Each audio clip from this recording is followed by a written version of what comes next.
የምክክር መድረክ ዋና ዓላማ የውጭ ጉዳይ ስራችን ዋና ምሰሶ የሆነው የኢኮኖሚ ዲፕሎማሲን ለማጠናከር አዳዲስ መንገዶች መፈተሽና ማመላከት ነው። መድረኩ ሀገራችን ተግባራዊ በማድረግ ላይ የምትገኘውን የሀገር በቀል ማይክሮ ኢኮኖሚ ማሻሻያን እና የውጭ ጉዳይ ስራችን ቅንጅትና ትስስርን የበለጠ ለማጠናከር እድል የሚፈጥር ነው። የሀገር በቀል ኢኮኖሚ ሪፎርም አጀንዳን ለማሳካት በሀገር ውስጥ ካለን አቅም በተጨማሪ ከሀገር ውጭ ሊገኙ የሚችሉ አቅሞችን እና እድሎችን በሚገባ በማነፍነፍና በማደን ለሀገር ጥቅም ማዋል ዲፕሎማሲ የማይተካ አስተዋጽኦ እንዳለው የሚያከራክር አይደለም። ጠንካራ ኢኮኖሚ እቅዶችን በጠንካራ ዲፕሎማሲ መታጀብና መታገዝ አለባቸው።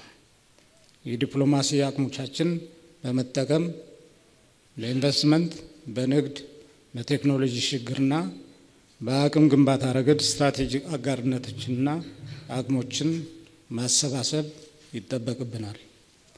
ከዚህ አንጻር ዲፕሎማቶቻችን ዘመኑ የዋጀና እውቀት ላይ መሰረት ያደረገ እንቅስቃሴ ማድረግ ይችሉ ዘንድ ከሚመለከታቸው የሴክተር መስሪያ ቤቶች ጋር በመተባበር በሀገር በቀል ኢኮኖሚ ማሻሻያ ላይ የተዘጋጀ የዲፕሎማቲክ መመሪያ ወይም ዲፕሎማቲክ ጋይድ ክቡራን የውጭ ጉዳይና የገንዘብ ሚኒስትሮች እንዲሁም ከፍተኛ መንግስት ስራ ኃላፊዎች በተገኙበት በትላንትናው ዕለት በሂልተን ሆቴል በይፋ ተመርቀዋል።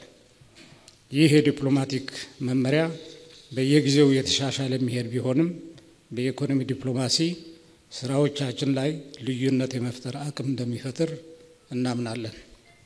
ከዚህ ጎን ለጎን ዲፕሎማሲያችን ስኬቶችና ተግዳሮቶች በልዩ ልዩ ባለድርሻ አካላትና ተቋማት መካከል ያለውን በትብብር የመስራት ሁኔታ ዲፕሎማቶች በዋናውና የሀገር በቀል ኢኮኖሚ ማሻሻያ ፖሊሲዎቻችን ዙሪያ ምን ያህል ግንዛቤ እንዳላቸው መገምገም እጅግ አስፈላጊ ነው። የሀገር በቀል ኢኮኖሚ ማሻሻያዎቻችን ለውጭ ኩባንያዎች እና ባለሀብቶች ተሳትፎ ምን ያህል አመቺ እድሎችን እየፈጠሩ ነው?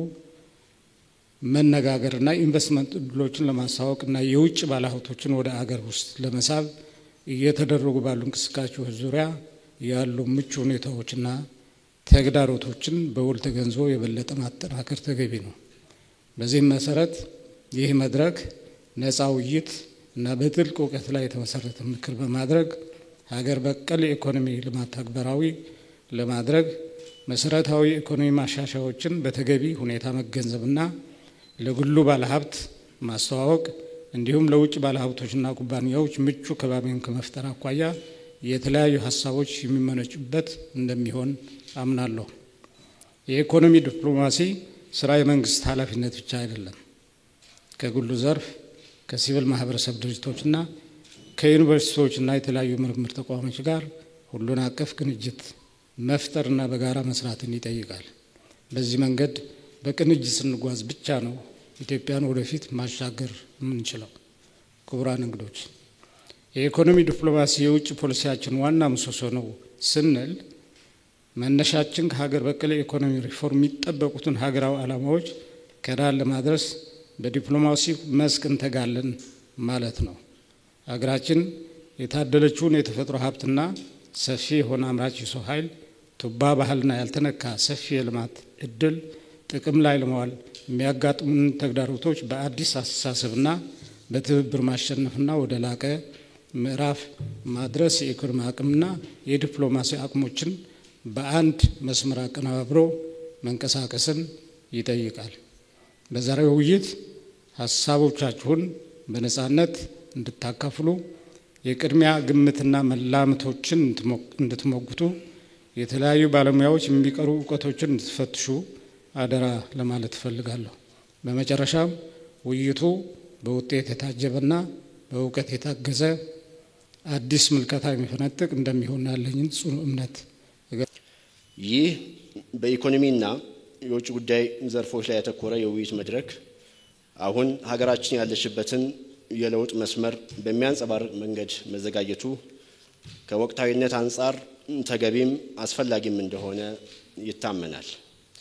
ሀገራችን ባለፉት ዓመታት ለኢንቨስትመንት ምቹ ከባቢ ሁኔታዎችን ለመፍጠር የሚያስችሉ ተግባራትን በማከናወን የውጭ ባለሀብቶች የመመልመልና የመሳብ መዋዕለ ንዋያቸውን ያፈሰሱ ፕሮጀክቶችን በመከታተል በመደገፍና በማበረታታት እንዲሁም በመንግስትም ሆነ በግሉ ዘርፍ የለሙ የኢንዱስትሪ ፓርኮች በአሁኑ አጠራራቸው የልዩ ኢኮኖሚክ ዞኖችን የታለመላቸውን የፖሊሲ ግብ እንዲያሳኩ ተገቢውን የክትትልና የቁጥጥር ስራዎችን በማከናወን ዋና የኢንቨስትመንት ግቦች የሆኑትን የወጪ ንግድ ተኪ ምርቶችን ማስፋት የሥራ ዕድል ፈጠራ እንዲሁም የቴክኖሎጂና የእውቀት ሽግግር ለማሳካት ሲሰራ ቆይቷል።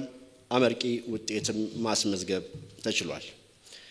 በኢትዮጵያ ኢንቨስት ለማድረግ ያለው ፍላጎትም ከምን ጊዜም በላይ እያደገ መጥቷል።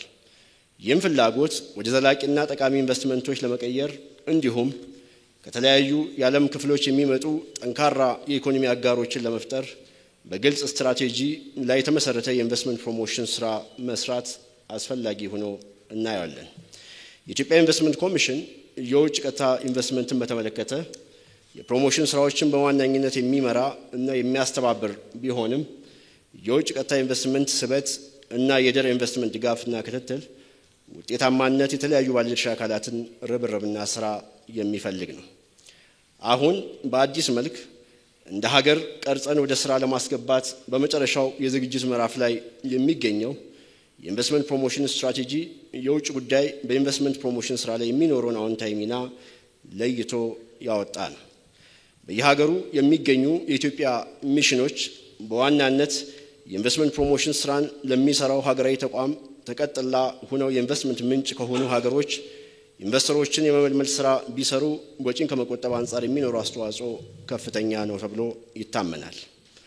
የዓለም አቀፍ መልካም ተሞክሮች እንደሚያሳዩት ከሆነ ኤምባሲዎችና ቆንጽላዎች በራንኳክቶ መጥተው ጥያቄ ላቀረቡ ኢንቨስተሮች መረጃ ከመስጠት ይልቅ በራስ ተነሳሽነት የኢንቨስተር ምልመላ ስራ ለመስራት እንደሚኖርባቸው ያሳያል። የንግድ ዲፕሎማቶችና የኢንቨስትመንት አታሾች